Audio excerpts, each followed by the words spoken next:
unsupported, with everything in my backpack, I gave myself a month to explore Canada.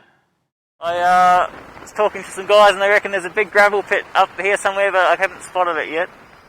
I could also land on those bluffs in the middle of the trees.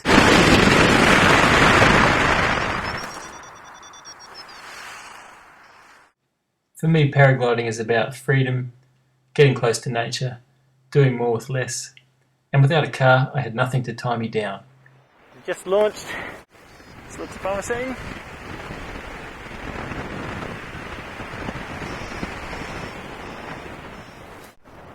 Well, it took 2 goes on that promising spur, but now I'm at the cloud base for the first time today. Pretty awesome, just 360-degree gobsmacking scenery. It's been pretty tricky. I've been losing height. There's been little bullets, but nothing consolidated.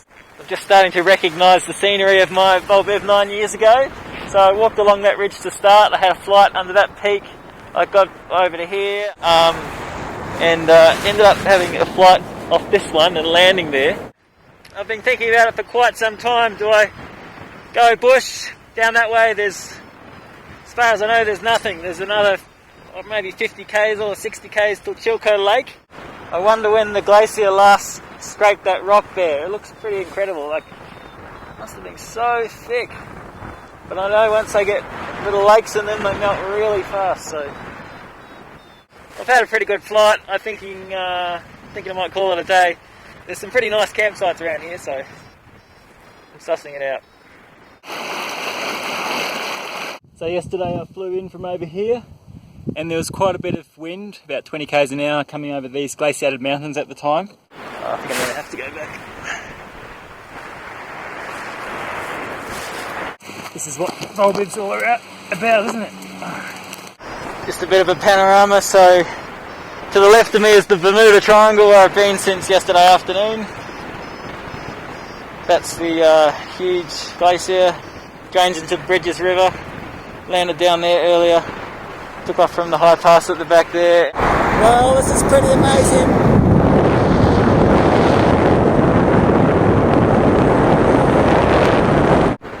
Look at this place. Nice big landing areas are good because it's pretty windy.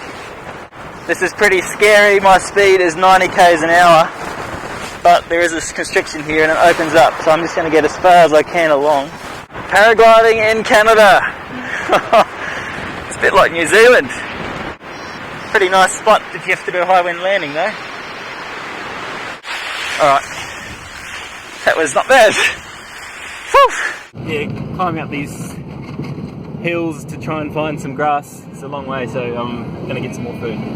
Yeah, that would be a good idea. If you were walking, you'd be walking all day. There were showers and it wasn't really flyable, so I set up camp for the night. And there was some guy in the woods who came down and gave me a bottle of water, which was fantastic because I was pretty parched. So the coast mountains here, you can see a bit more of them now. Climbed through 7,000 feet. Not sure how high this climb's going to go, but you can also see the Rockies in the distance, parts of it anyway. Well, about 20 minutes ago, the lower left support for the pod snapped, or something broke. And it's just so slow, and my shoulder's a bit sore as well. Kind of like they don't pay me enough for this. I want to be in the big mountains. This is like putting UV hours on my wing. Spoiled, aren't I? Yeah, really tough flight. I suppose it's character building. And 82 k's, so I don't know how much there is left to go to the Rockies, but I think I'll be sticking out the thumb. But yeah, just logging trails. Hopefully I can find a launch tomorrow. And I'm still going to get past all these trees.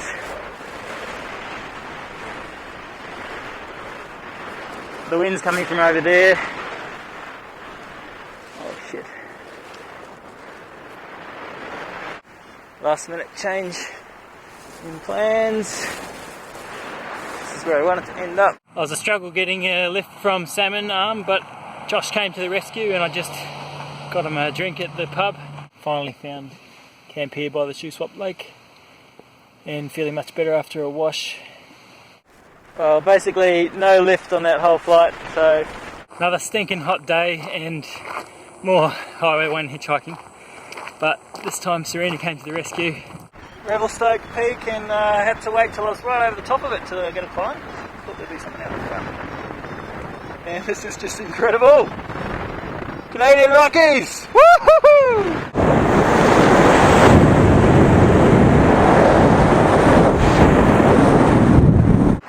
How's the view, eh? That thing looked like a monster earlier, but now it's just another rock. Spectacular, just sensational. For the first time of the flight, just below launch height. Just got washed through here with up to 90 k's ground speed, with no speed bar. And there's a good creek to follow up there. You have to watch out for bears, I guess. Sweating already. So this is the creek that I saw from the air that I'm going to follow up to bushline. I'm a little bit worried about bears. And what a cracker spot. Oh, creek just around the corner. I'm going to wash off and yeah, set up my bed.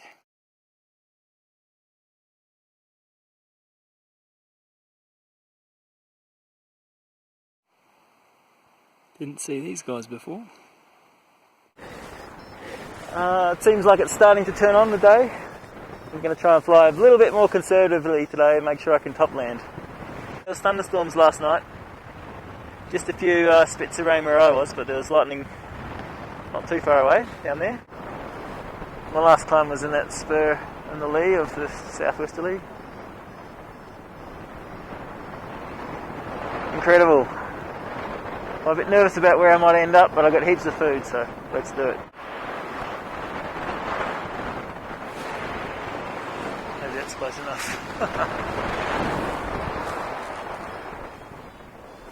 Had a bit of ground speed before, 70 k's, so this is incredible.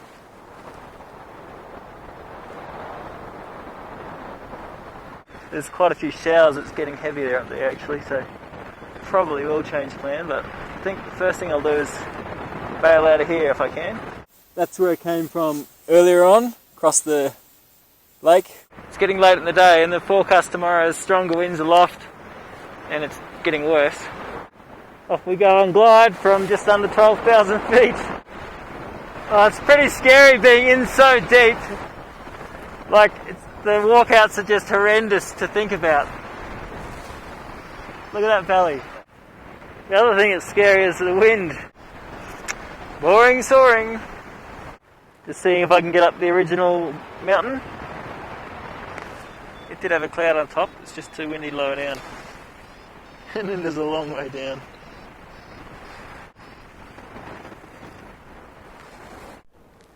Don't know if it gets climbed very often from that side. Looks pretty nasty. So see what the weather brings tomorrow, but I'm well positioned to go for a hike.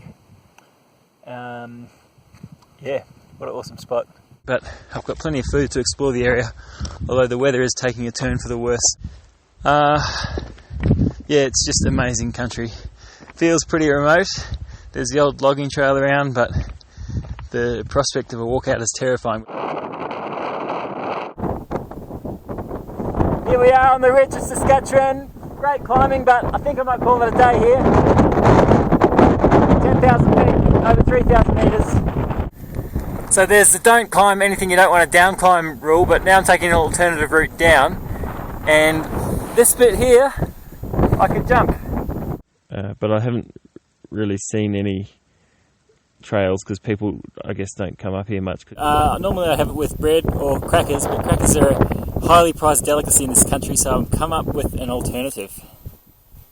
Could have flown down, decided not to, and wondering if that's a good idea because it got pretty boring up here. It's raining, it's pouring, it's getting quite boring. I flew here with all my gear, I heard the mountains calling. I'm camped here, no bread, no beer, and nobody's calling. But the old forecast says it's clearing in the morning. My first flight in several days. So I was walking along here and made it to that notch. Woo-hoo-hoo-hoo! Just been doing a bit of peak bagging. That's Saskatchewan. Flew straight over the top. Saskatchewan's not finished with me yet. Looking promising. Touch wood. And that bowl I started out in.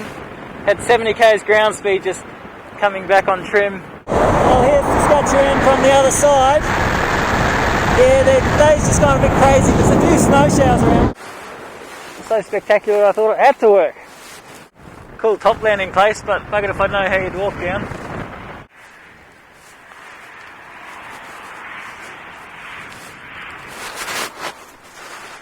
Interesting fight, not very far, but it's probably good that I can restock and figure out what the weather's doing.